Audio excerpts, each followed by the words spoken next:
देवी सती सुलोचना कौन थी? रामायण के प्रमुख पात्रों में देवी सुलोचना का जिक्र भी आता है। सुलोचना वासुकी नाग की पुत्री थी, लेकिन उसका विवाह लंका के राजा रावण के पुत्र मेघनाद के साथ हुआ था। रामायण में जिक्र है कि लक्ष्मण ने जब युद्ध में मेघनाद का वध कर दिया, तो उसके कटे हुए शीश को भगवान श्री राम के शिविर में लाया गया था। मेघनाद रावण का महापराक्रमी पुत्र था। जब लक्ष्मण उसका वध करने की प्रतिज्ञा लेकर युद्ध भूमि में जाने के लिए तत्पर हुए, तब राम ने कहा, लक्ष्मण, युद्ध भूमि में जाकर तुम अपनी वीरता और रणकौशल से रावण पुत्र मेघनाद का वध तो कर दोगे, इसमें मुझे कोई संदेह नहीं है। लेकिन एक बात का विशेष ध्यान रखना कि मेघनाद का मस्तक भूमि पर किसी भी प्रकार न गिरे, क्योंकि मेघनाद एक नारी व्रत का पालक है और उसकी पत्नी परम पतिव्रता है। ऐसी साध्वी के पति का मस्तक अगर पृथ्वी पर गिर पड़ा तो हमारी सारी सेना का विध्वंस हो जाएगा और हमें युद्ध में विजय की आशा त्याग देनी पड़ेगी। लक्ष्मण अपनी सेना लेकर चल पड़े। रणभूमि में उन्होंने वैसा ही किया। अपने बाणों से उन्होंने मेघनाद का मस्तक उतार लिया, पर उसे पृथ्वी पर नहीं गिरने दिया। हनुमान उस मस्तक को रघुनंदन के पास ले शिविर में ले आए। इसी दौरान मेघनाद की दाहिनी भुजा आकाश में उड़ती हुई देवी सुलोचना के पास जाकर गिरी। सुलोचना चकित हो गई, पर उसने भुजा को स्पर्श नहीं किया। उसने सोचा, संभव है यह भुजा किसी अन्य व्यक्ति की हो। ऐसी स्थिति में परपुरुष के स्पर्श का दोष उस पर लग जाएगा। तब उसने भुजा से कहा, यदि तू मेरे स्वामी की भुजा है, तो मेरे पतिव्रत की शक्ति से युद्ध का सारा वृत्तांत लिख दे। दासी ने भुजा को लेखनी पकड़ा दी। भुजा ने लिखा, प्राण प्रिय, यह भुजा मेरी ही है। युद्ध भूमि में श्री राम के भाई लक्ष्मण से मेरा युद्ध हुआ। लक्ष्मण ने कई वर्षों से पत्नी, अन्न और निद्रा छोड़ रखी है।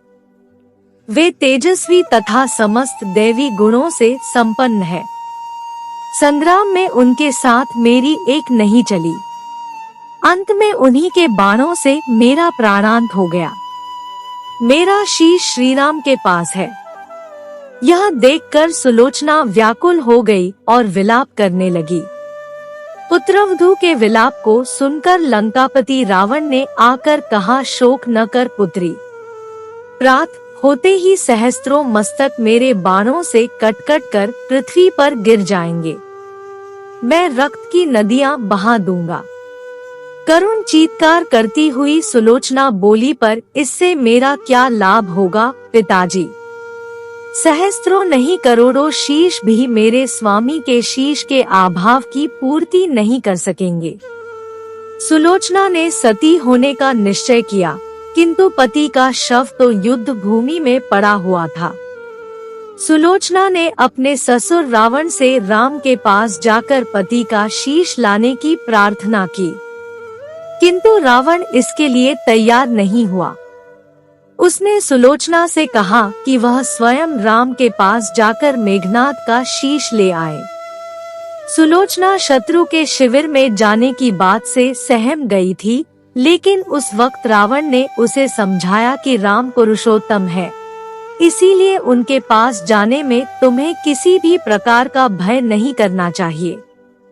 रावण ने उत्तर दिया, देवी, जिस समाज में बाल ब्रह्मचारी हनुमान, परम जितेंद्रिय लक्ष्मण तथा एक पत्नी व्रता भगवान श्री राम विद्यमान है, उस समाज में तुम्हें जाने से डरना नहीं चाहिए।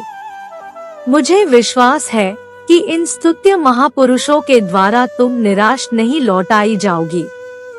सुलोचना ने वैसा ही किया। सुलोचना के आने का समाचार सुनते ही श्री राम खड़े हो गए और स्वयं चलकर सुलोचना के पास आए और बोले, देवी, तुम्हारे पति विश्व के महान योद्धा और पराक्रमी थे। उनमें बहुत से सद्गुण थे, किंतु विधि की लिखी को कौन बदल सकता है। सुलोचना ने अश्रुपूरित नयनों से प्रभु की ओर देखा और बोली, राघवेंद्र, मैं सती होने के लिए, अपने पति का मस्तक लेने के लिए यहाँ आई हूँ। श्री राम ने शीघ्र ही ससम्मान मेघनाद का शीश मंगवाया और सुलोचना को दे दिया। पति का छिन्न शीश देखते ही सुलोचना का हृदय अत्यधिक द्रवित हो गया। उसकी आंखें बड़े जोरों से बरसने लगी।